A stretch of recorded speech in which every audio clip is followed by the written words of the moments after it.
Welcome to the Herald Democrat Sports Podcast.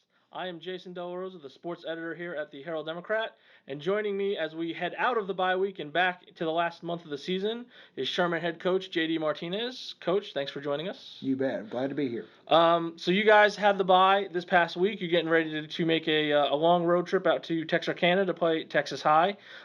Just kind of give us an update on where the team is coming out of the bye and heading into this crucial last month of the season. No, I think we needed that bye. It definitely gets us rejuvenated, gets our legs back under us, a new focus on what we need to do, and we are ready to roll. We were able to concentrate on our grades, get healthy, and get rested. Because of the odd number of the districts, you kind of don't have a say over your bye. It just kind of happens when it happens. But most people like it where it's in the middle. Usually in the old days, not that old days, but you would play 5 games and then have a bye and then get into district and have the five after that. So you had to be pretty pleased when you saw the schedule and said, okay, it's not exactly in the middle, but it's as close to the middle as we can get, and kind of approach the season as here's the first half, here's the second half. Let's take the good and the bad and figure it out and go into that second half of the season. Oh yeah, absolutely. It was. I think it's at a great time for us. We were lucky with the draw of having it the way we did. We were able to get our 6 games in, 4 pre-district games, 2 district games, and now we can kind of assess where we're at, address what needs to be fixed, and get rested and get ready to go. Now you're sitting at 0-2 in the district standings. You had a loss to McKinney North and then a loss to Mesquite Poteet before you jumped into your bye, and those were 2 teams that made the playoffs last year. So, I'm sure you expected those to be good games, tough games, that sort of thing. We're talking about this final month. You're basically playing the teams that you're going to have to beat, and that are looking to beat you to get into one of these 4 playoff spots. You have Texas High, then you have Wiley East, then you have West Mesquite, and then you finish out with John Tyler. Everybody's still alive, obviously, and things can change on a week-to-week basis, but at the very least, Texas High, Wiley East, and West Mesquite are kind of viewing this last month the same way you are. We've got to beat those other teams if we're going to have a chance. Is that something with your team you throw out there, or is that something they kind of already know based on what you guys had to do last year at this time? Because this time last year you were 1-1. You had to beat Texas High, you had to beat Wiley East, and West Mesquite wasn't necessarily a must win. It was going to help you clinch things, and in the end it didn't end up hurting you. But these next 3 games are pretty much going to define whether you get in or get out. Oh yeah, absolutely. And it all starts with the first game. This Texas High, they're a really good opponent, and we're going to have to play a good game. And then I try not to get our kids looking down the road or thinking about, I just want them looking week to week. But as a coach and as a coaching staff, oh, absolutely. I talk to our coordinators. I talk to Coach Wilkinson and Coach Thompson, and we look at it and we understand the district standings, and our kids are pretty smart too, so that they understand it. But we don't talk about it. We just want to talk about the first game on our schedule because it's the most important game because it's the one we have now, and that's Texas High. But to share with you, yes, as a coaching staff, we are aware of where we're at in the position, our standings, and we know what's ahead of us. So is that a dangerous? I mean, it maybe depends on the kids and the expectations and certain programs of before the season. You talk about goals and making the playoffs and winning a district championship, and in the case of you guys, you have a big rivalry game with the Battle of the Axe at the beginning of the season. It's a game you want to win. Is it one of those things where you talk about the big goals before the season when nothing's really happened, but then when you get into the season, you don't like you said, you don't want them to focus on, okay, what's 2 weeks down the road, or hey, we have to win this game, but that's 3 weeks away. Is it easier as a staff to maintain that focus on the game ahead and not the big picture is nice, and you have to look at it because it is going to affect things, but from a player standpoint, you don't need them to think, okay, well, we have to beat Wiley East and West Mesquite.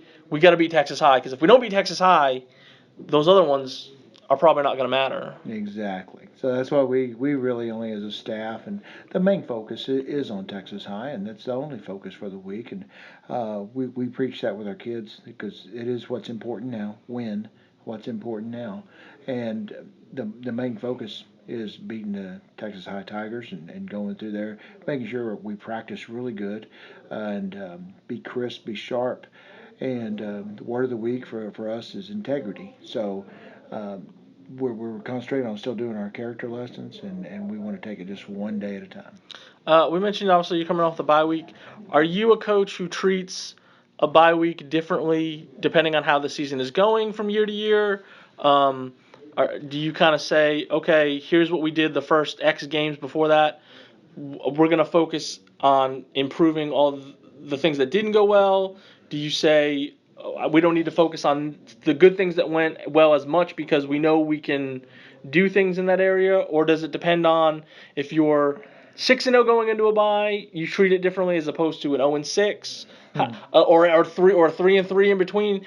How does it depend on the year? Does it depend on the group? How does a bye week work for Coach Martinez? I'll say yes to all of it. It depends. It depends on the year. It depends on the kids. It depends on your team and what you have, and it does a little bit depend on the type of season that you're having. So all of those are factors that go into it, and you got to be able to read your kids and see how they're going, and see if they're needing a break, see if they're needing to be pushed. And you got to assess each year individually on what, because each team is different and they have different needs. So we try to go from year to year and working with the coordinators, just find out exactly what's best for this group and this team. So I knew it was very important for our guys to get some rest, get our legs back under us, because you could just see that we were starting to wear down, not necessarily breaking and things of that nature, but we just needed a little pep in our step, and I think it came at a great time for us. To touch on some of the off the field things that's going on with the program, recently you displayed the names on the back of the jerseys. That's a new thing, and that was a thing. I don't know if that's I don't necessarily say a team vote, but you kind of asked the kids what sort of a fun thing or something that they wanted to do, and that was a thing that they brought up, and that seems to have they've been excited about that. That's a fun thing. How much of that is again knowing your team and allowing them to make a decision like that? Just kind of talk about just a little fun little perk, I guess, for them to kind of get them excited throughout the season. Well, in the spring we discussed, fundraising, and I bring up fundraising and say, all right, guys, here we go. What is it exactly are you wanting? Because we have everything we need. Our program is run very well. We do a good job of equipment and taking care of our kids and making sure that. So this year we were able to go, hey, what are you wanting? And I asked them for some ideas. What would something they'd want to do or have? And a couple of the guys came up to me and they asked about names on the back of the jerseys. And I went, all right. We've done that before, and that seems like something that could be good, because I know some teams will do it just for the playoffs only, and I'm like, oh, that's a lot of money just for maybe one game. Right. So if I do it, I want to make sure we get the most out of it. So I put it out there and said, if you want to do it, then let's raise this amount of money. And our kids went out there and sold those our fundraising cards. They did a great job. I'm very proud of them. We came up just a little short on it, but at the same part of it too, I was very proud of the effort that they put out there. So that we were able to get our names on the back of the maroon jerseys and the white jerseys, and at the same part of it, we go through it. I'll ask some of the senior leaders, what they think as far as, hey, what we got. We're at home now. What is it you want to wear? You want to go with a maroon? You want to go dark gray, what color pants you want to go with that, because now we can mix and match. Yeah. It's pretty good. So I try to leave that up to the senior, our leadership council or my seniors, and talk to them, because it is their team and it is their game that they want to play, and I want them to feel good about how they look and how they play. And some of them even brought up the whole idea maybe about stickers on the back of helmets, and I'm not a real big sticker in the back of helmet right guy. I feel maybe that is a little on the individual side, but it's important. If the kids kind of like it, then you know what, maybe next year we can look at that. So I'd like to try to consider myself a player's coach. Yeah. And I want to listen to my guys, but the same part of it too, I have my standards and I have my lines in the sand that I'm not going to budge on. But at the same part of it too, I look at it. I know I'm almost 52 years old now, and I want my kids happy playing football because I want them to have fun playing football. And if it's something that they can do as a group and do as a team, hey, I'm all for it. So I support them 100%. Yeah, and I feel like that's probably a little thing, whether it's warm up music, which I guess at some point you have to kind of play edited versions maybe of some Oh things, yes. depending on what they want to do. But like the music stuff, the intro music when they come out of a tunnel. The name, if they want names or not names, if they want to, I think that's, I mean, not that you're giving them free reign, but getting their input, and obviously you want to put them in a situation where, like you said, they feel good, they're ready to go, they're confident, and if these are the little things that make maybe not a difference in the game, but just in their approach to it. I don't know. I mean, you guys are going to Texas High. I don't know if you guys will watch a movie. And our senior leadership, they'll choose the movie on And either the offensive or the defensive bus, and we've already had that conversation with Coach Thompson. He's already looked at, and I say, what movie are we gonna? Because we got to approve it. yeah, but I mean that's the thing. There are some coaches that would say we're going to watch this, or you can pick from these three or five, whatever, as opposed to saying, hey guys, what's a good, do you want to watch a sports movie? Do you want to watch an old movie? Do you want to watch something that's just come out type of thing? Take a vote. I don't care. But just the little things like that to kind of keep them involved. I think that's a cool, I said it just helps them feel even more connected. And you mentioned about the program having a lot of the things they need. One of the things you guys will be getting or needing or wanting or whatever is a new high school. And we talked before starting here. You had another meeting with the school district earlier about some of the facility updates and answers. Just kind of touch on how things are going on that end. I mean, obviously, everyone's excited. I think everybody's been excited when the bond finally passed and designs have started to come out. And I know if you go to like the Sherman ISD website or their social media, they have every week or so they're showing the new, updated pictures and the drone flyovers, and you can see how much work is being done. What are some of the things that you're dealing with? I know you mentioned talking about like color schemes and everything like that. I mean, some of these, I think maybe sometimes people take these for granted. Like you just show up and you can say, "Wow, this looks great," but it sounds like you're answering some of their questions or maybe providing some input about, hey, this is what we would like to see in the athletic facilities over there. Sure. So there's a lot of moving pieces to this giant puzzle that kind of goes into it. And I've had the opportunity of building, opening an indoor facility, a MAC, multi-athletic complex before, activity complex, excuse me, before. And it's fun. But now doing a whole athletic complex, wow, this is a lot of work. And I'm very, very fortunate that I'm able to do this at the age of where I am now and the 29 years of experience and going around and seeing so many different schools and talking to so many coaches and athletic directors on what works for them and what they didn't like and what they would do again and what they wouldn't do again. So just coming through, I think we have a great facility that our community is going to be proud of. Our kids are going to just enjoy. They're going to be facilities that will be pretty much second to none. They're going to be great facilities. But talking about, picking out field turf, as far as we know what company we're going with, but it's as far as on the baseball, softball field, do we want it all to be one color? Do we want it to be different colors, like it's a mowed grass, light green, dark green? What do we want in the outfield? You got to pick. You want a logo in the outfield. What color do you want the wall? What color do you want? The infield. Is it all going to be all green, or is it going to have choosing brown turf? To simulate that it's dirt. The warning track, the color of this all the way to the scoreboard. Then you get into the grandstands. What color are they going to be? What color are the risers going to be? The ones that hold up the stands. So, is it going to be maroon? Is it going to be gray, silver? What? So you got to go through everything and pick out what colors you want for stands, aluminum bleachers. And what color is the press box going to be? You name it, you have to make a decision on it. So you can't just show up and all of a sudden it's there. Yeah. Because if you show up and it's there, more than likely a decision had to be made on that color, on that whatever it is, and even to asking the coaches today at the meeting, what is it? And I asked them, well, tell me what you need, and tell me what some of you want, and if you need it, well then let's get it. So, uh, great. Some great ideas coming in from the coaches, even with Coach Anderson and Coach Huntsman, baseball and softball coaches, they needed outlets closer to home plate. I'm like, oh, I said, is that in the plan?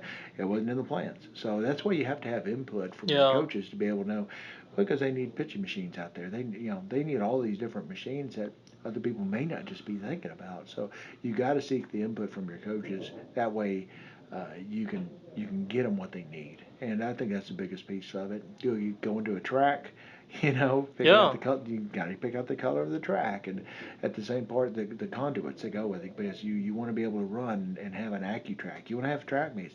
When's the last time Sherman has had a track meet? I can't remember. That's a wonderful question. Yeah, that would be great research. So. But we want to be able to do it with a AccuTrack, and well, that takes electricity. You gotta have the setup for it. You just can't sit there and go, hey, well, let's put it in. Well, you already laid everything, so you got to go back and redo it. We don't want to redig. So I want everything, all the microfibers, everything that needs to be down. Let's get it down now. And at the same part, hey, well, let's talk about this scoreboard. Okay, well, you know what? The ground features of it. Hey, is it going to be a video board? Probably not. Hey, let's wire it for video. That way we ain't having to come back later in and do it 15 years from now. I was going to say, how much of that is, even in the short time you've been here, the fact that we have a new high school shows that the Sherman as a whole is growing, and that's affecting the enrollment, and who knows, how things are going to look 5 years from now, 10 years from now, 15 years from now. How much of your decision making now says we also have to be thinking about space for maybe 500 more kids Exactly. in the high school. We can't just look at this and say this is what we want to do for the kids we have now. Yeah. We've got to think about how much more parking do we need going forward, that maybe we're not using the first year or two of the high school, but by year 5 of the high school, we don't, like you said, we don't want to be sitting here going, we need extra space, but now we don't have it. Type of a thing. Yeah, some of the worst things you can ever do is when you open a brand new high school and then 3 years later you're putting portable buildings out there. That's and I've seen school districts that have done that. But as far as in the athletic part of it, we are definitely building not only for our kids now, but I have the mindset we're building for kids, 15 years down the road. I hate to say have to plan like, okay, if we need to, do we need to build an extra locker room or extra storage space now, just because you don't want to have to sit there in 2025 and say, where are we supposed to put X, Y, and Z? We just don't have any space for it. Yeah. All of our locker rooms are built for growth. So we have that built into it. Okay. So there will be, right now there's going to be some extra lockers that'll be open, and that's fine because we know the kids are coming. Yeah. We have large classes that are in the junior high and, at Piner right now that are, 600 each and growing. And the 5th grade group is going to be, another big class. So they're not getting smaller. Right. It's kind of like global warming. It's not cooling off. Yeah. It's warming up. So whether you like it or not, it's getting bigger, and it's a great thing to have. We have that growth that's taking place in Sherman, and we're excited about it. We're excited for our kids, and at the same part of it too, I just want to make sure that our kids have everything they need to be successful. Was there one thing in particular that you said, this is what I want? Like, if we're going to build this from scratch and we have an opportunity to lay this out, the one thing I would really like for Sherman Athletic facilities or whatever over there was this. Well, I think that sub-varsity field that we're going to have there, the field with a track, around it. And there was some talk about why we need a track around that. We want to be able to have track meets. Yeah. That was one thing that I for sure really wanted. And at the same part of it too, the tennis courts. The tennis courts in the original plans and things of that nature, they had them on the other side of the MAC by the baseball fields all in a straight line. And I was like, whoa, I've seen those before. That's not good. Because as a coach, you can't coach everything. You got to go back and forth. If you're on one end, you can't see what's happening on the other so end.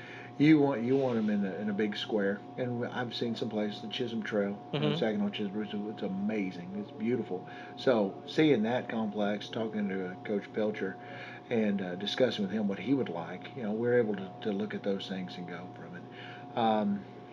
It's one of those deals, and then asking the baseball softball coach, hey, are 2 practice fields or 1 turf each?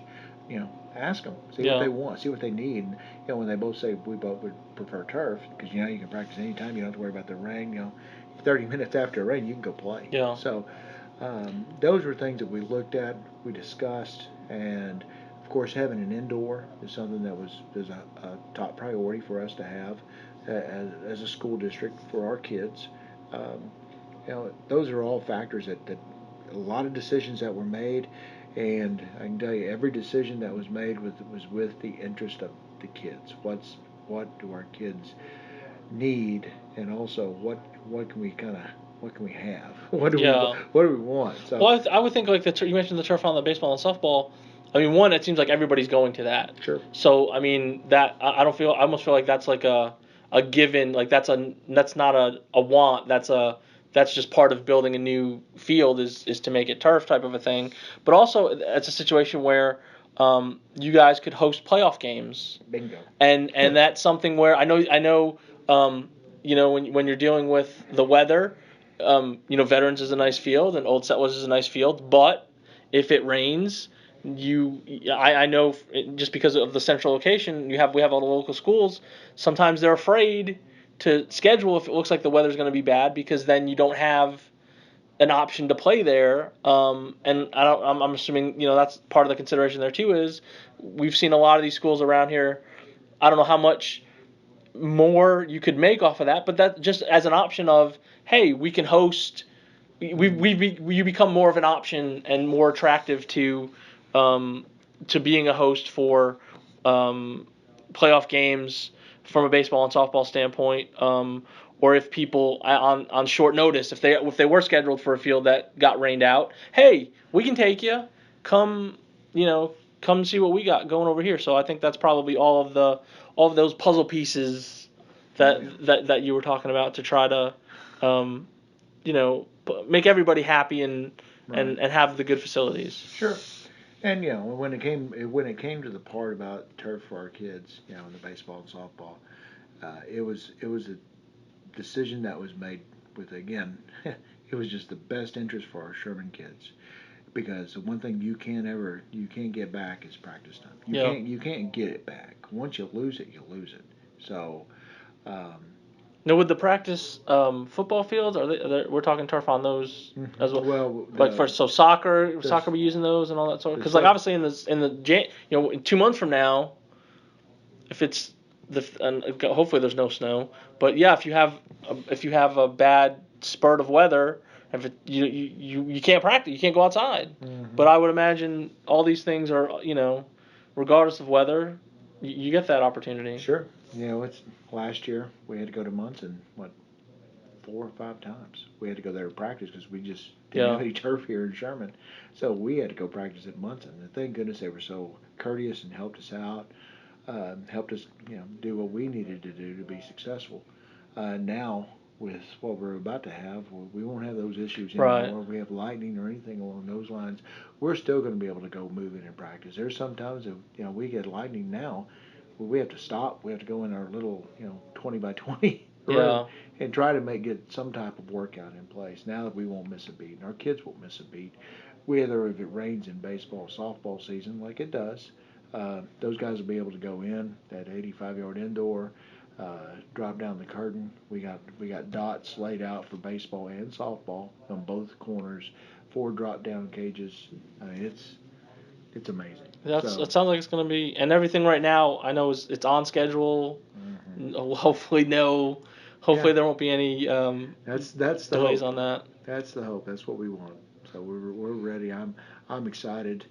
I'm so excited for our kids. You know, our junior class, they're going to get to experience something really special, and from the junior class down, it's going to be fantastic. You know, these eighth graders that are eighth graders right now, they're about to move into state of the art high school that they will get to go through for 4 straight years, and hopefully they understand that, take a lot of pride in it, and take care of it. And now, for me, after we start to get in there, there's so many things that take part of it. You know, we even have a furniture committee. You know, people picking out furniture. Are you gonna keep this desk, or are you gonna take it with you? No, this desk staying here. It's gonna stay here. Yeah, we're gonna get a new one. So it's kind of like if I'm moving in, I don't want to move my older stuff to that new place. I got to be careful what I say that, but they're going to give you a new desk. You might as well take advantage of it. You know, right. how many opportunities do you get a chance to get all the new stuff over there? You don't. These opportunities don't happen very often, and so when it happens, you got to look at it and take advantage of it. And again, it's part of one of the things. What is it? Because I can promise you, if it's a new desk or new something for machines, weights for our kids, I'll take the new weights. Well, this desk can go with me. Yeah. Yeah, that's for sure. So I'm excited. I can't wait for it. I'm very happy for our kids, and our kids of Sherman, they deserve it. They need it more than anything. They need it. So we've been behind for a very, very long time, and it's going to take us a little while to catch up. But I've heard this before from Ray Zapata, who's the athletic director at Cy-Fair, the Cypher School District study. Don't underestimate your facilities and the impact it can have on your kids. So that just resonates with me. Everything that when he was speaking about it, saw a great lecture presentation from him, and he's right.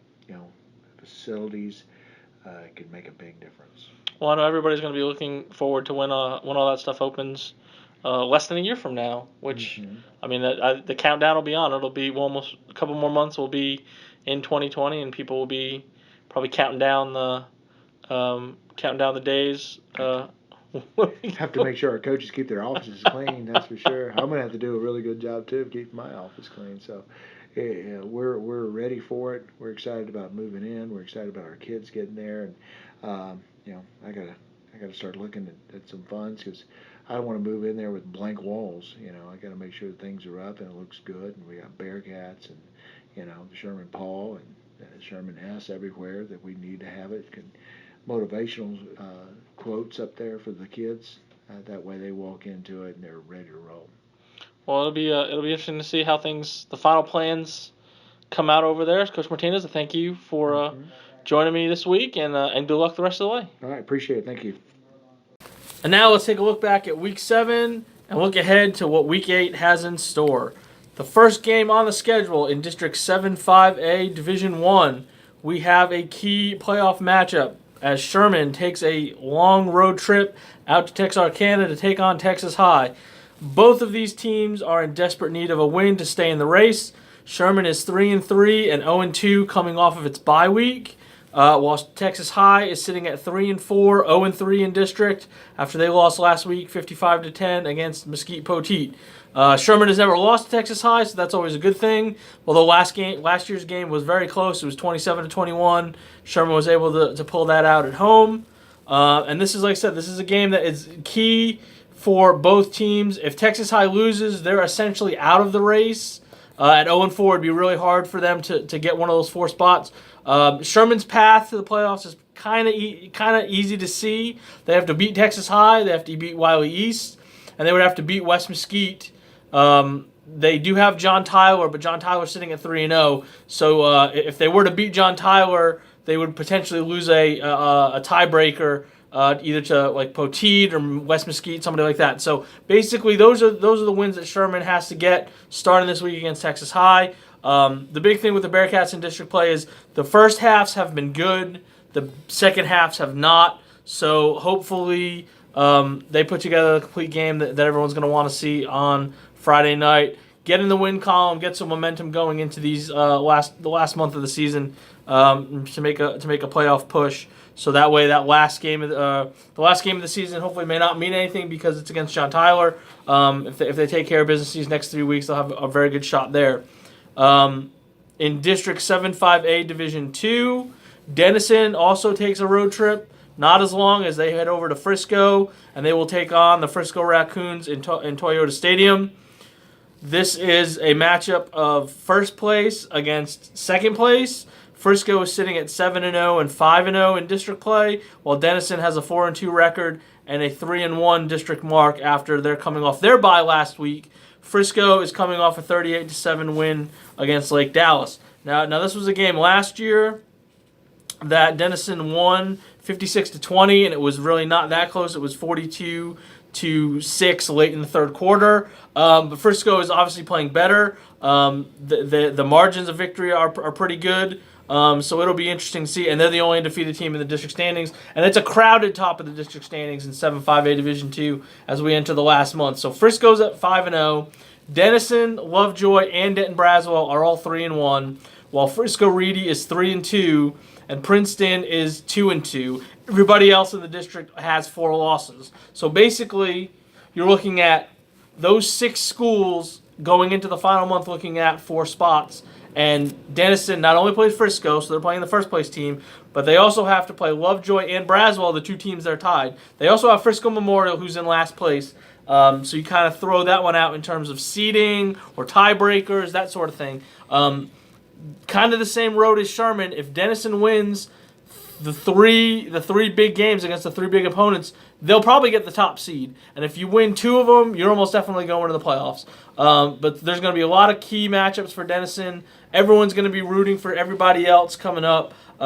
Princeton plays Lovejoy this Friday while Denison's playing Frisco, so that may knock Princeton out of the race depending on how things go there. And Frisco Reedy's playing Braswell, so this is a huge week in District 7-5A Division 2 to see how things shake out heading into the final couple weeks. It'll be interesting to see where everything stands when we look at that next week.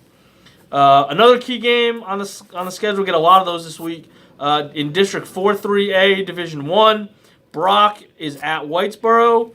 So you have Whitesboro, who's coming off a 43-7 win against Bowie. They're 4-3, 2-1, and Brock had the district bye last week. They're 4-2 and 1-1. And the interesting thing about this matchup is both of their losses are against Pilot Point, who's in first place. They're the only undefeated team. They're 3-0, and Boyd is 2-0. So basically, this battle between Whitesboro and Brock could kind of be viewed as the winner is getting a share of third place. Paradise has the bye, so they're going to hang out behind them. And Pilot Point and Boyd play each other, so the loser of that and the winner of Whitesboro-Brock are essentially going to be tied for second or third place, depending on how that shakes out. So this is a key game. Whitesboro got off to a sluggish start last week against the winless Bowie team. They were down 7-0 at halftime, and they scored all their points in the second half. Cade Acker had a nice game for them. Threw a couple touchdowns. Also ran for a score. Devin Price had a good game. Ran for a touchdown there. So they got it going late. You can't do that against Brock because Brock's really good. Like I said, this game last year was close. It was 34-29 and won by Brock. So another key game early on in that district to kind of set up how seeding is gonna look as we get closer to the end of the regular season schedule. District 5-3A Division 1, all 3 of the local teams are playing in that this week. We'll start with first place Pottsboro. They are traveling to Bonham. Pottsboro is 7-0 overall, 3-0 in district, while Bonham is 1-5 and 0-2 in district. Pottsboro won last week 42-3 over Howe. Bonham lost 66-0 against Emory Rains. This was a shootout last year. Bonham won 52-49. Bonham is not the same team as they were last year. Graduation hurt them. They've taken a big step back. They've already lost more games than they did all of last year when they were the district runner-up, and Pottsboro finished in third place. So this is looking to go in Pottsboro's favor. They've been really good on offense. They've scored at least 42 points the last 4 games. And the defense is playing really well as we've seen with some of their scores.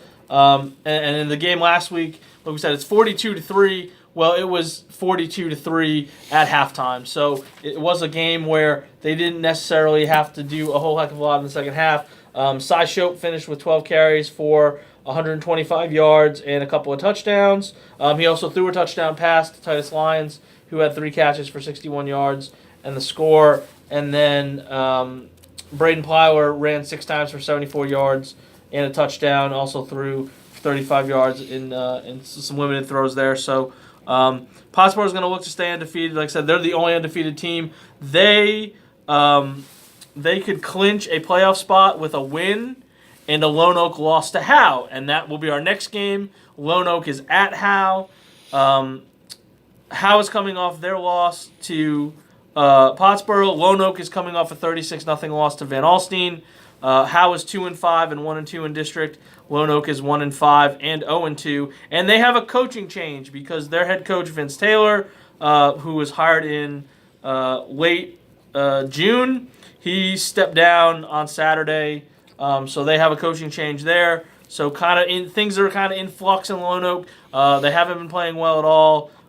They've allowed at least 34 points to their opponents in 4 of the 5 losses. So be a good chance for Howe to get right back in the mix in the playoff chase. When you look at the standings, Van Alstyne and Emory Rains are sitting at 2-1. Commerce is 1-1. And then Howe's 1-2, and you have Bonham and Lone Oak in the rears there. So this is a big game if Howe's going to stay in the race because they'll still have a game against Commerce, which could essentially decide who gets into the playoffs and who gets left out. We'll talk about Commerce here in a second. So it's a big game for Howe. They're at home, and hopefully they get things going offensively against a team that is struggling in Lone Oak. And then Commerce, we mentioned them. They're at Van Alstyne. So Van Alstyne, like we said, they won 36-0 against Lone Oak. Commerce had the district bye last week, so they haven't seen action in 2 weeks. Like we said, this is a huge game for Commerce in that if they lose and Howe wins, Howe will jump them by a half game and be in the driver's seat going into their matchup for what could be the final playoff spot. Van Alstyne's defense was a big part of last week's win. It was their 3rd shutout in the last 14 games, dating back to last season. And you had Jake Carroll shoulder the load offensively. In addition to what he did on defense, he ran very limited touches for him, but they were very, very effective. He had 9 carries for 165 yards and 3 touchdowns. And he also returned an interception, 25 yards for a score. And Cam Montgomery had 3 catches for 81 yards and a touchdown grab from Timothy Rosenthal. And like I said, they didn't really need a whole lot of offense. Not that that wasn't a lot. I mean, that's a good number. But Lone Oak didn't even get to – they got to 100 yards exactly. So they weren't really a threat to do anything in that game. And what Van Alstyne was able to come out with the win. Van Alstyne won't be able to clinch a playoff spot this week, but it sets them up to do so next week. If they get to 3-1, they'll be able to do that next week with a win because they'll be sitting at 4-1. They still have a bye to come, and they have Howe as well, so that'll be a key game coming up in the second to last week of the season. So it'll be interesting to see what happens in that one because you have 2 teams jockeying potentially for playoff position right there. Perhaps the biggest game of the week is City View at Gunner in District 5-3A Division 2. This is a game that last year did not go well for City View. Gunner won 42-0, but City View has shown they are not the same team from last year because they come into this game at 5-1 and 2-0 in district, while Gunner is sitting at 6-1 and 3-0. So there is another undefeated team in district play. That's Henrietta. They are also 3-0, and they're taking on Holiday this week. So those are the 2 big matchups in this district. The winner of Gunner City View has the inside track to winning a district championship. Gunner is going for their 25th straight victory and sort of expected to win this game. But City View beat Holiday 20-14 2 weeks ago. That was probably the biggest win in City View history. They have their most wins already since 2014, sitting at 5. The program's only been around since 2000. Their only record with more than 6 wins in a season, they went 7-4 in 2002. So this is on pace to be the best season in school history for City View. They're in a really good spot, so it should be a great game at Gunner. And like I said, the winner's probably going to have the inside track for a district championship. If Gunner does win, there is a chance that they could lock up a playoff spot. That is going to be dependent on the outcomes of Holiday and Henrietta and SNS Callisburg. So 3 things need to happen. And we'll see when the dust settles on Friday if they have clinched that. We mentioned the other game. SNS is at Callisburg. Someone is going to get a win here. SNS comes in at 0-7 and 0-3. Callisburg comes in at 0-6 and 0-2. Last week, SNS lost 33-3 against Henrietta. Their only scoring was a field goal by Susie Griffin in the first quarter. And it was only 7-3 after the first. Excuse me, that was 6-3 after the first quarter, and it was only 13-3 at halftime. So SNS was able to hang around, but the Rams kind of let things slip away in the second half. Callisburg lost against Nakona 33-13, and so this is one of those matchups where whoever kind of maybe gets off to the fast start can kind of hang on. Callisburg is 3-29, dating back to the middle of 2016. One of those wins came against SNS last year.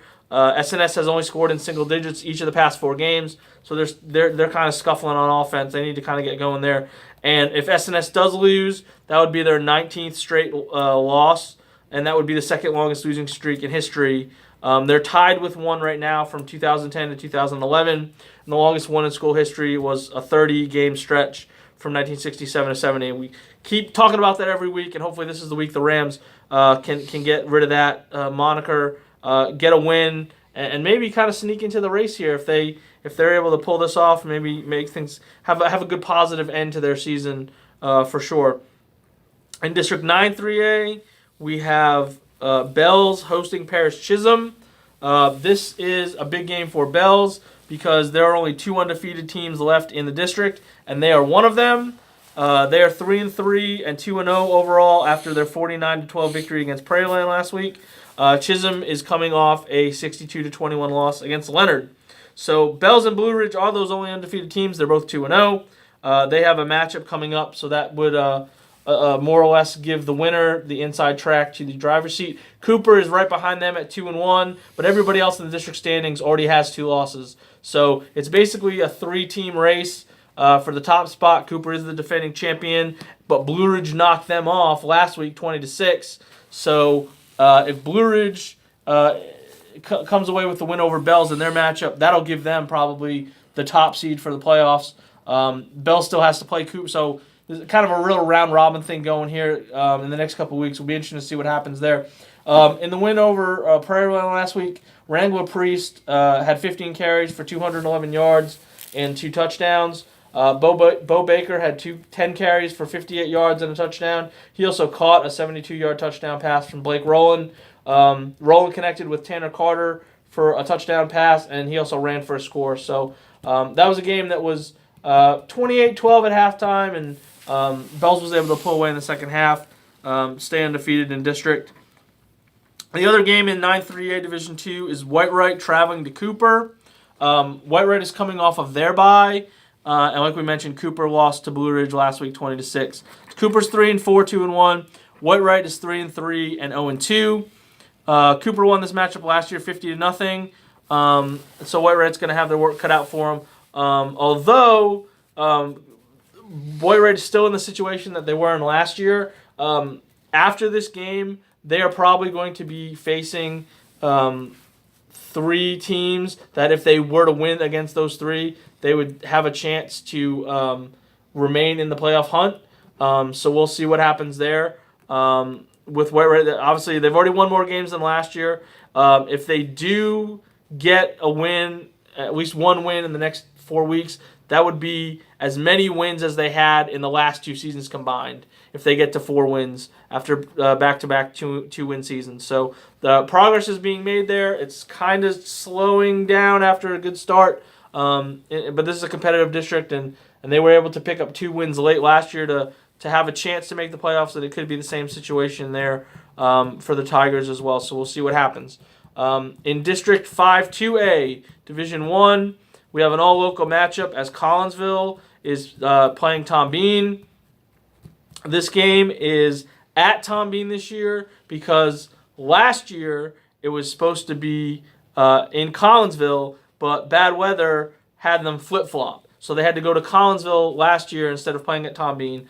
So they just changed the schedule. Luckily, that happened in the first year of a realignment cycle and not the second year, and that could have been led to a messy game. Tom Bean is coming off their bye, and they had the district bye as district play open last week, and Collinsville had a 51-6 loss against Valley View, and Collinsville is struggling offensively. They're not in a good spot when it comes to that, and hopefully they can get things going. Tom Bean is actually on a 2-game winning streak, so the bye did not come at a good time for them.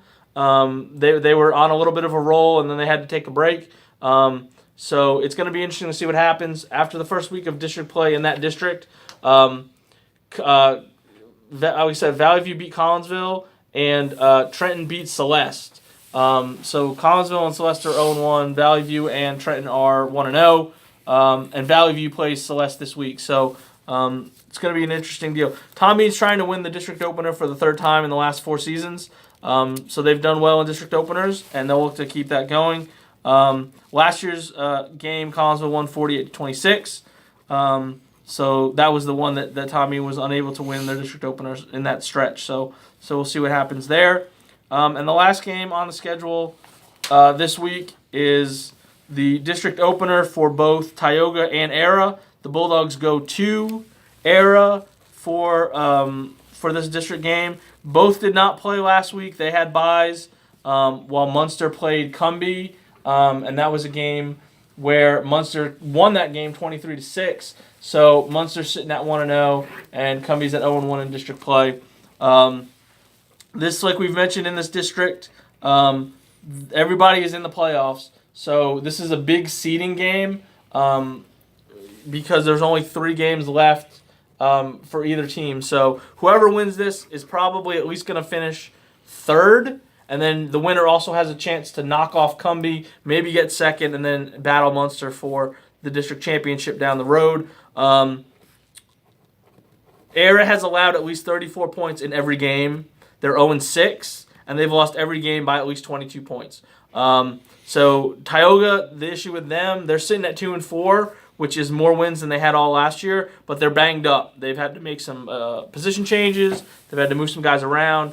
And so that's a situation where I don't think that's going to affect them. The last game that they played, they did put up 40 points in a 49-40 loss to Alvord. So it hasn't bit them, and they had an extra week to maybe get some guys healthy. So we'll see what happens this week. But if Tioga can get a win there, like I said, that'll give them a better shot at least moving up in the seedings.